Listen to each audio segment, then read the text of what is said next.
beyond that security threat, what do you think is the greatest issue facing the next British government, whatever complexion it's made up of?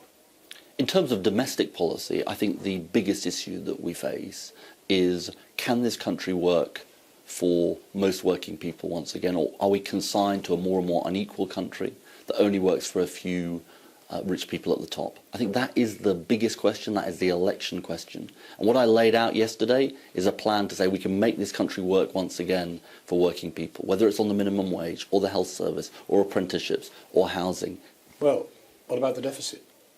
The deficit is an important issue. Well, you forgot to mention it. Well, I said that we were not... That's the second time, 2 days running. Well, I said that we were not going to fund our additional plans on the NHS through higher borrowing. I talk a lot about the deficit. Nobody's talking about borrowing. Everybody's talking about paying off this appalling deficit and debt. Yeah, and what I laid out yesterday was a plan for the future... Which excluded the deficit. Which doesn't require higher borrowing. No, it did not mention the deficit, which is surely the most important thing of all. You did not mention it. That is the essence of our economic crisis. Well, I don't actually agree with... Well, I certainly don't agree with you that it is the essence of our economic crisis. The essence of our economic crisis was a global financial crash. The Tories definitely say... In which the Labour government played a major role. The Tories say, John, that the deficit caused the global financial crisis. It's the other way around. The global financial crisis caused our deficit. Now, we've got to get that down, but one of the questions...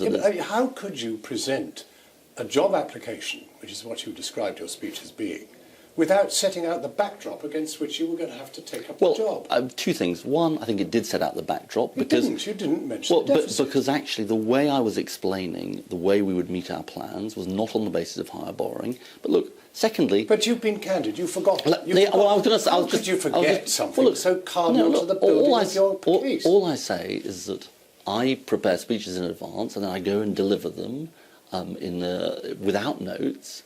Now, sometimes you miss bits out, sometimes you don't. Sometimes you add sections of the speech. I've been pretty clear about our case on the deficit. Ed Balls couldn't have been... notes business is a stunt. I don't actually see it that way.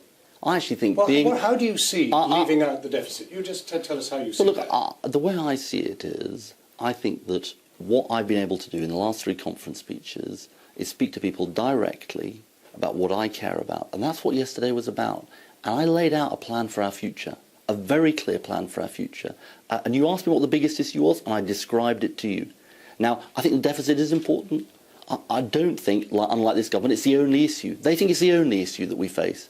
I think we face issues about whether people can afford to live. We face issues about whether people can have hope for their children to do better than them, about our NHS. But I think they are absolutely election issues. In the paragraph you left out, you actually accounted, you actually said 79 billion... 75 billion. 75 billion to service the deficit, right? The debt, actually. Yeah, well, the debt. 75 billion to service the debt. And that is more than the sum total spent on education. You said it, but you didn't say it in your speech. I mean, that is massive. Well, I know. How can you be caring about the NHS and everything else if you're not prepared to be candid with the population about what actually confronts them next time they have... Well, I've actually been very candid with people, and we've been very candid with people. We've been candid about some of the changes we have to make, including on child benefit. We've been candid about higher taxes on some of the wealthiest, like the 50p tax rate. We've been very candid with people, John. You mentioned a lot of normal people that you met. Josephine, Gareth, Colin. Is this to try to normalise yourself? Do you see yourself as in some way not normal? Why do you need to conjure all these people to make your case? No, it's to change get out of the Westminster bubble. It's to get out of the Westminster bubble. Not very far. Some of them on Hampstead Heath. Because the truth is that politics is conducted as a spectator sport apart from everyday people. And the reason why I did that is to paint a picture of the country that I see.